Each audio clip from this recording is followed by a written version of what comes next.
Welcome guys without boys.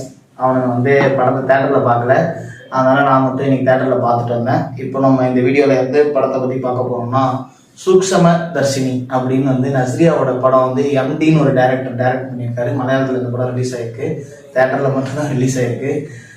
அந்த படத்தை பார்த்துட்டு வந்து உடனே அப்படியே சுட்டாக ரிவ்யூ பண்ணுறேன். படத்தோட கதையை பற்றி பார்த்தோம்னா, பேசிக் ஜோசப் வந்து அவரோட சொந்த வீட்டுக்கு ரொம்ப நாள் கழிச்சு வராரு. பக்கத்தில் நஸ்ரியா வந்து குடியிருக்காங்க. அவரோட வீட்டில் வந்து ஒரு சில அப்டார்பல் ஆக்டிவிட்டிஸ்லாம் வந்து நடக்குது நைட் டயத்தில், பகல் டயத்தில்.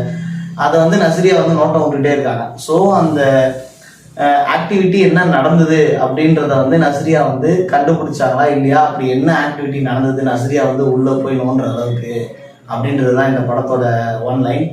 இந்த வந்து எந்த அளவுக்கு இன்ட்ரெஸ்டிங்காக எடுக்க முடியுமோ அந்த அளவுக்கு இன்ட்ரெஸ்டிங்காக எடுத்திருந்தாங்க. ஒரு த்ரில்லர் மாதிரி எங்கேஜிங்காக கொண்டு போயிருந்தாங்க. ஆஸ் யூஸ்வலாக மலையாள சினிமா எடுக்கிற மாதிரி அந்த கதைக்கு உண்மையாக உணர்வுபூர்வமாக எடுத்துகிட்டு போயிருந்தாங்க. மியூசிக்லாம் ரொம்ப சூப்பராக இருந்தது.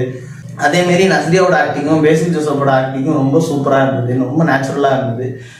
எல்லா படத்துலையும் த்ரில்லர் படத்தில் வந்து எப்படி த்ரில்லரோட டெம்ப்ளேட் இருக்குன்னா, ஒரு ஃபர்ஸ்ட் ஹாஃபில் வந்து ஒரு நாட் ஒன்று போடுவாங்க, அதை வந்து கிளைமேக்ஸில் வந்து அவுப்பாங்க.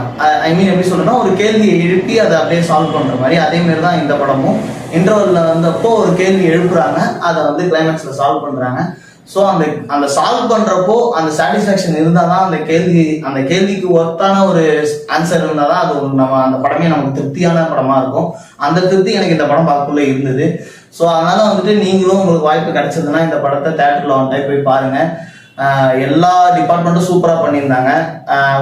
இது இன்னும் கொஞ்சம் டீப்பாக பேசணும், இன்னும் கொஞ்சம் டீப்பாக எடுத்துகிட்டு போனோம்னா நான் கொஞ்சம் ஓவர் எக்ஸாஜரேட் பண்ணி சொல்கிற மாதிரி ஆகிடும். ஏன்னா நிறையா படம் வந்து நான் சஜஸ்ட் பண்ண ஃப்ரெண்ட்ஸுக்கெலாம் மலையாள படம்லாம் அப்போல்லாம் அவங்க பார்த்துட்டு இல்லையே நீங்கள் சொன்னதுக்கெல்லாம் இல்லையே, நீ ரொம்ப ஓவராக போகிறேன்னு நினைக்கிறேன் அப்படின்ற மாதிரி என்கிட்ட டேரெக்டாகவே சொல்லியிருந்தாங்க.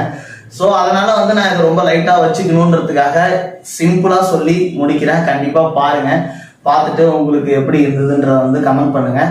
கண்டிப்பாக நாங்கள் வந்து இந்த படத்தை டிஸ்கஷன் பண்ணி பாய்ஸோட ஒரு வீடியோ கண்டிப்பாக போடுவோம் ஓடிடி ரிலீஸ் ஆனதுக்கப்புறம்.